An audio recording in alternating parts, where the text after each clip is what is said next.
Le médicament le plus consommé en France, le Doliprane, pourrait bientôt devenir américain. Une annonce qui fait bondir l'opposition qui accuse le gouvernement de mettre en danger la France. Mais alors, de quoi parle-t-on exactement? Salut, c'est Hugo, j'espère que vous allez bien. On est parti ensemble pour une nouvelle plongée dans l'actualité en une dizaine de minutes. L'annonce est donc tombée en fin de semaine dernière. Le groupe pharmaceutique français Sanofi est actuellement en phase de négociation avec un fonds d'investissement américain.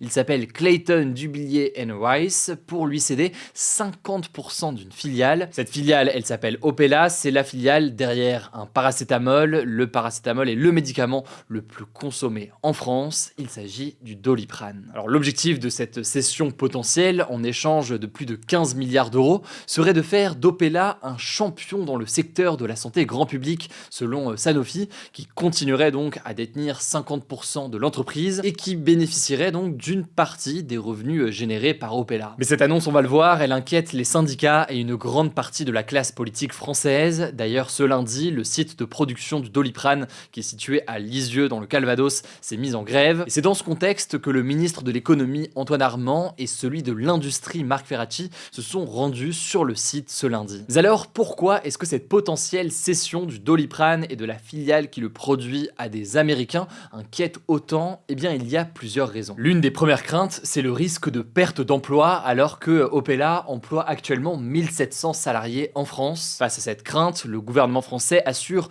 qu'il veut exiger des garanties à Sanofi, notamment sur le maintien du siège de la filiale en France, et le gouvernement menace aussi le groupe pharmaceutique de sanctions financières si ce n'est pas le cas. L'objectif, selon le gouvernement, c'est de maintenir l'emploi industriel sur les sites français de production. Et interrogé par le journal Libération, ni Sanofi ni le ministère de l'économie n'ont souhaité indiquer sur quelle durée étaient envisagées les garanties de production sur le territoire français. Première crainte donc, la question de l'emploi. La deuxième crainte maintenant, elle concerne la question de la souveraineté sanitaire de la France. Par souveraineté sanitaire, c'est un terme qu'on a beaucoup entendu pendant le Covid, c'est la capacité d'un pays à contrôler et à garantir l'approvisionnement en médicaments et en soins de santé pour répondre à ses besoins, et ce sans dépendre d'acteurs étrangers. Cet enjeu-là donc, il a pris une ampleur hors norme lors de la pandémie du Covid-19.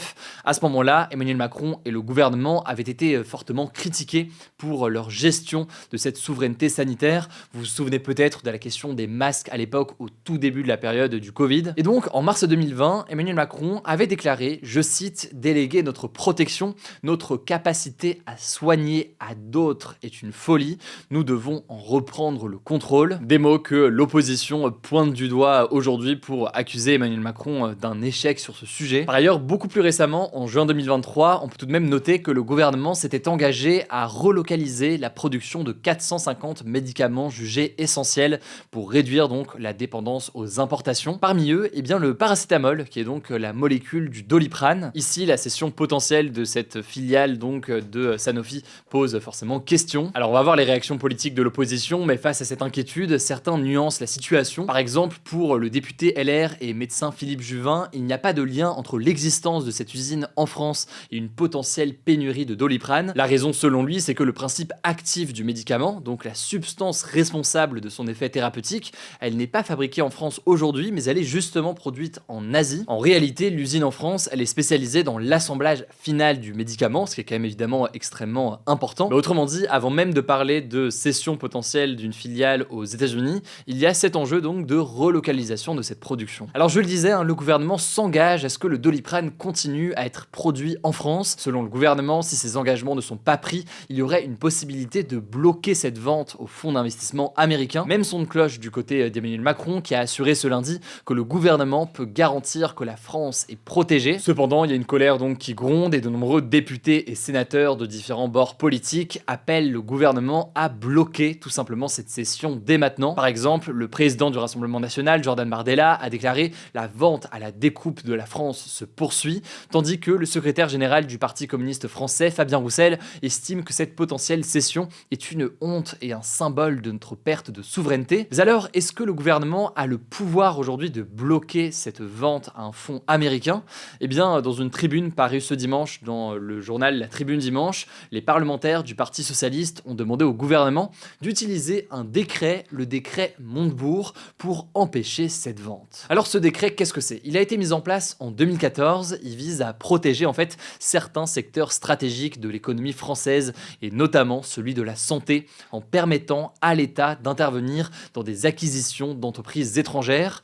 Concrètement, il permet au ministre de l'économie de bloquer des opérations de rachat lorsqu'elles peuvent nuire à des intérêts essentiels. Et donc typiquement ici, ce serait la question de la souveraineté sanitaire de la France. Mais cette procédure de contrôle, elle ne peut être activée que lorsque l'offre de rachat ou de vente est finalisée. Donc aujourd'hui, dans le stade où on est aujourd'hui, où il y a des négociations en cours, mais pas de vente qui est finalisée, eh bien cette procédure ne peut pas être encore enclenchée. Pour l'instant, Sanofi est en phase de négociations exclusives pour au moins quelques semaines avec le fonds américain. Il faudra donc suivre évidemment tout ça dans les prochains jours. On verra aussi donc s'il y a une grève qui se poursuit dans les prochains jours à l'usine de Sanofi. Je vous mets en tout cas des liens en description si vous voulez en savoir plus. Je vous laisse avec Blanche pour les actualités en bref et je reviens juste après avec la question du jour. Merci Hugo et bonjour à tous. On commence avec cette actu au Proche-Orient. Le Premier ministre israélien Benjamin Netanyahou a promis qu'Israël continuerait à frapper, je cite, sans pitié le Hezbollah dans toutes les parties du Liban, y compris à Beyrouth, la capitale du pays. Cette déclaration fait suite à une attaque du Hezbollah dont on vous parlait ce lundi sur une base militaire dans le nord d'Israël, une attaque qui a fait 4 morts et plus d'une soixantaine de blessés. En parallèle, Benjamin Netanyahou a annoncé qu'il écouterait les opinions des États-Unis au sujet de sa riposte envers l'Iran, mais qu'il déciderait en fonction de son intérêt national. Selon le média américain The Washington Post, Israël se serait aussi engagé auprès des États-Unis à ne pas attaquer de sites pétroliers ou nucléaires de l'Iran, mais plutôt des installations militaires. Pour vous remettre dans le contexte, ces déclarations elles font suite à une attaque de l'Iran le 1er octobre dernier, présentée comme une réponse à l'assassinat du chef du Hamas, à celui du Hezbollah, mais aussi à la mort d'un général des gardiens de la révolution iranien, qui est l'armée idéologique de l'Iran. Au lendemain de cette attaque, Benjamin Netanyahou avait annoncé que l'Iran avait, je cite, commis une grave erreur et qu'il en paierait le prix. À noter que selon le Wall Street Journal, le dirigeant israélien pourrait ne pas respecter ses engagements sur le nucléaire. On verra donc ce qu'il en est. Deuxième actu, la Russie sera, je cite, probablement en mesure de mener une attaque contre l'OTAN d'ici à 2030, selon les 3 services de renseignement allemands. L'OTAN, c'est une alliance politique et militaire de pays occidentaux, dont la France, et qui est menée par les États-Unis. Pour les services d'espionnage et contre-espionnage allemands, un conflit militaire direct avec l'OTAN devient, je cite, une option pour la Russie. Pour preuve, ils citent le comportement de la Russie ces dernières années qu'ils estiment être alarmant. Par exemple, le pays a multiplié les actes d'espionnage et de sabotage visant l'Allemagne, ou encore les actes d'ingérence, en l'occurrence ici le fait d'intervenir dans un conflit sans autorisation, ce qui peut mener à une perte de contrôle de la situation. Le chef du renseignement intérieur allemand Thomas Haldenwang accuse par exemple la Russie d'être responsable d'un colis qui a pris feu en juillet dernier dans un centre de transport en Allemagne,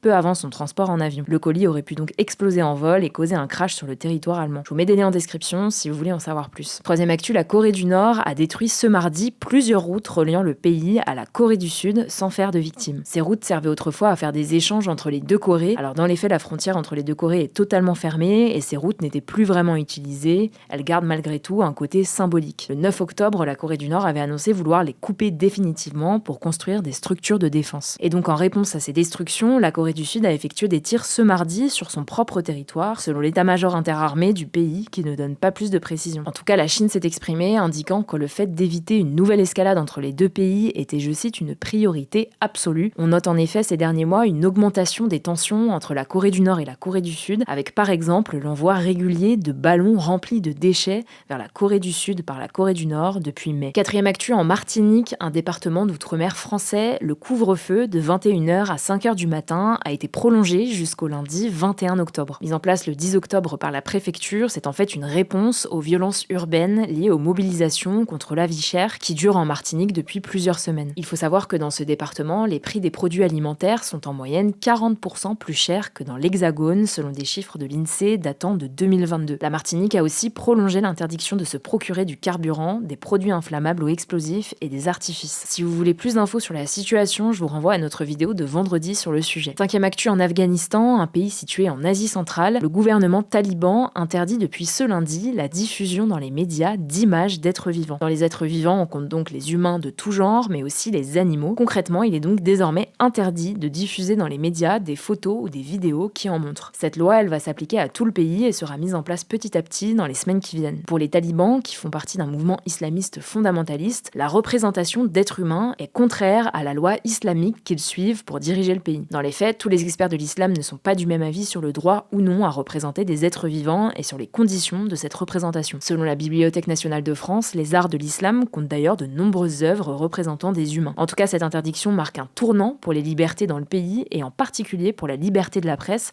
alors qu'elle est déjà peu respectée. Un journaliste local relayé par plusieurs médias a même déclaré à l'AFP que l'État aurait conseillé aux journalistes de, je cite, s'habituer à moins filmer et à prendre des photos de plus loin. Une interdiction similaire avait déjà été mise en place entre 1996 et 2001, quand les talibans avaient été pour la première fois au pouvoir en Afghanistan. Sixième actu rapidement, le rappeur américain Diddy est visé par 6 nouvelles plaintes pour violences sexuelles. L'un de ses nouveaux plaignants l'accuse de l'avoir agressé quand il avait 16 ans et qu'il était donc mineur. Diddy, Sean Combs de son vrai nom, est accusé d'avoir dirigé un système de trafic sexuel et mis en cause par plus d'une centaine de plaignants. L'avocat qui les représente, Tony Busby, a annoncé que de nombreuses autres plaintes liées à cette affaire allaient être déposées dans les semaines à venir. Et enfin, dernière actu un petit peu plus légère, en Allemagne, un impôt unique en son genre sur les chiens bat des records et a permis de rapporter plus de 420 millions d'euros en 2023. Alors cet impôt, il prend la forme d'une petite somme entre 50 et 200 euros payés chaque année par les propriétaires de chiens. La somme est fixée par chaque ville et augmente en fonction du nombre d'animaux ou de la race, pour certains chiens considérés comme dangereux par exemple. Certaines personnes sont dispensées de cet impôt comme les propriétaires de chiens guides d'aveugles. Le but, c'est à la fois de responsabiliser les propriétaires pour respecter les espaces publics, mais aussi financer l'entretien de ces espaces utilisés par les chiens,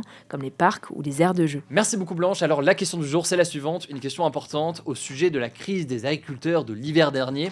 La question c'est: où en sommes-nous? Les demandes ont-elles été respectées et réalisées? Où en est l'accord de libre-échange? Alors effectivement, à l'hiver dernier, on avait assisté à une forte mobilisation des agriculteurs avec les syndicats d'agriculteurs qui avaient adressé des dizaines de revendications au gouvernement. La crise avait notamment été marquée par l'organisation d'un siège des agriculteurs à Paris. J'avais été de mon côté avec une partie de mon équipe à Strasbourg pour aller sur le terrain et pour interviewer les agriculteurs sur place. Alors je vous renvoie aux vidéos qu'on avait fait à l'époque pour comprendre ce qui avait été proposé, ce qui avait été aussi réclamé plus précisément par les agriculteurs, au-delà de meilleures conditions de travail et de meilleures rémunérations. Mais ce qu'il faut comprendre, c'est qu'aujourd'hui, depuis les manifestations d'il y a quelques mois, beaucoup estiment que la situation ne s'est pas vraiment arrangée, voire qu'elle a empiré dans certaines situations. Résultat, ce lundi, il y a une manifestation du syndicat des jeunes agriculteurs qui a été organisée à Chartres en Eure-et-Loire. Il y a aussi un appel à se mobiliser ce mercredi en Haute-Garonne qui a été lancé. C'est donc un mouvement qui pourrait reprendre de l'ampleur dans les prochains jours. Évidemment, on suivra tout ça. Si ce format des actualités du jour vous plaît, je pense que vous le savez, mais il est aussi disponible en version audio, en podcast audio. Rendez-vous directement donc sur Spotify, Apple Podcast ou autre. Vous tapez Hugo Décrypte, vous allez pouvoir le suivre. Prenez soin de vous, prenez soin de nos proches, et puis on se dit à demain pour une nouvelle vidéo.